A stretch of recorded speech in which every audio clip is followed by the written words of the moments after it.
এটা তুমি কি বলতেছো রুহি? পালায় বিয়ে করার আগে যে ভালোবাসাটা তোমার কাছে পবিত্র ছিল, আজ সে ভালোবাসাটাকে তুমি প্রশ্নবিদ্ধ করছো।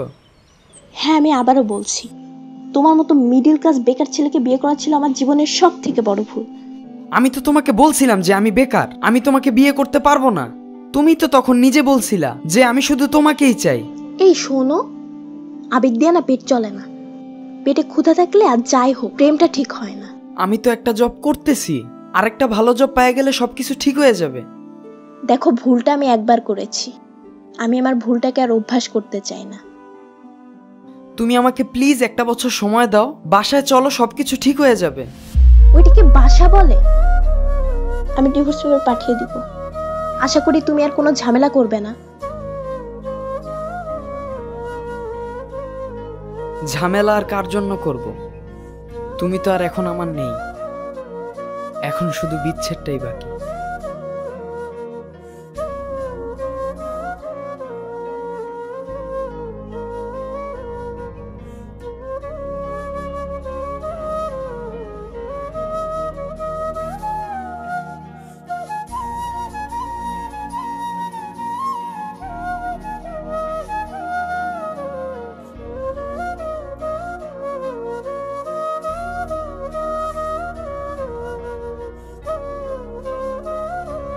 কিছু ভালোবাসা পাওয়ার চাইতে বিচ্ছেদ ভালো। আমার জীবনে একটা ভালোবাসা ছিল, যাকে দেখার জন্য রোজ সকাল 7টায় দাঁড়িয়ে থাকতাম। সে কলেজ ড্রেসে আসতো, আর তার দিকে অপলক দৃষ্টিতে তাকিয়ে থাকতাম। সেও আমায় দেখে মুচকি হাসত। আসলে সেও আমাকে ভালোবাসত, শুধু আমার বলার অপেক্ষা করছে। হঠাৎ একদিন তাকে সাহস করে বলেই দিলাম, আমি তোমাকে ভালোবাসি। তারপর সেও রাজি।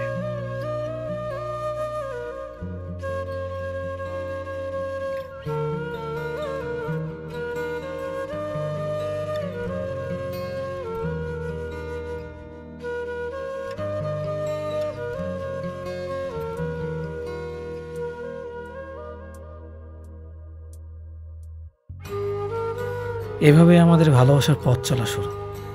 খুব ভালোই চলছিল আমাদের দিনগুলো, কিন্তু হঠাৎ একদিন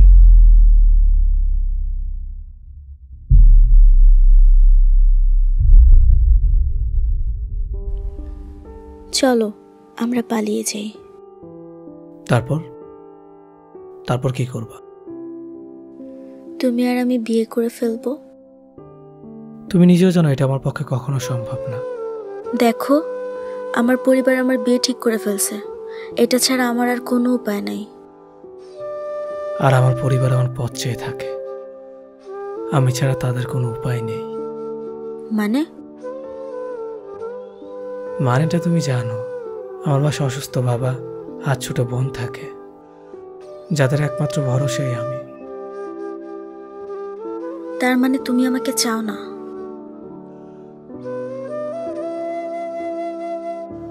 আমি একবারও তো বলি নাই যে আমি তোমাকে চাই না। তাহলে দেখো, আমি এই পরিস্থিতিতে এখনই তোমাকে জড়াতে চাচ্ছি না আমার সাথে, তোমার কষ্ট হবে। হোক কষ্ট, আমি তাও তোমাকে হারাতে পারবো না। আমি সারাটা জীবন তোমার হাতটা ধরে থাকতে চাই। তুমি আমাকে প্লিজ বোঝার চেষ্টা করো। তুমি আমার দিকটা বোঝার চেষ্টা করো।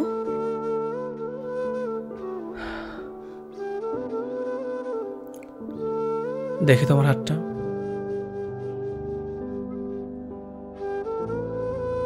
সত্যি তুমি আমাকে ভালোবাসো? সত্যি? পাগল নাকি? হাতে ব্যথা পাচ্ছি তো। সামান্য কষ্টে হাতটা ছেড়ে দিলা। জীবন চলার পথে কত কঠিন পরিস্থিতির সম্মুখীন হতে হবে। মানে আমি জানি তুমি আমাকে ভালোবাসো, আর আমি তোমার ভালোবাসাকে সম্মান করি। তাই চাই তোমার বাবা মার পছন্দে তুমি বিয়ে করো, আর ভালো থাকো। আমার ভালো থাকার প্রয়োজন নেই, আমি তোমার সাথে না খেয়েও সব পরিস্থিতিতে থাকতে পারবো। আবেগ নয়, বিবেক দিয়ে চিন্তা করো। খালি পেটে আর যাই হোক, ভালোবাসা হয় না। এই তো 1.5 মাস হয়েছে একটা বড় ভাই একটা মেয়েকে বিয়ে করে আনছে, কিন্তু আজ অভাবের কারণে তাদের মধ্যে প্রতিনিয়তই ঝগড়া হয়। তার মানে এই নয় তাদের মধ্যে ভালোবাসা ছিল না, বরং অভাব তাদের ভালোবাসাকে নষ্ট করে দিয়েছে। আর আমি আমার ভালোবাসাটাকে সম্মান করতে চাই।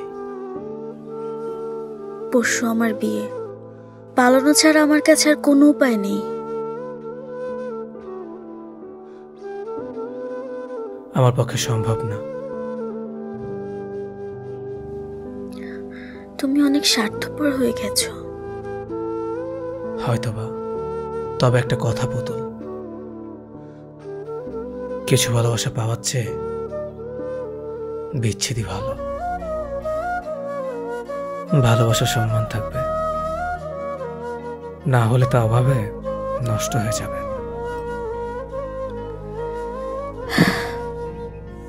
ছেড়ে যাওয়ার জন্য এটা খুব ভালো একটা এক্সকিউজ। ভালো থাকো।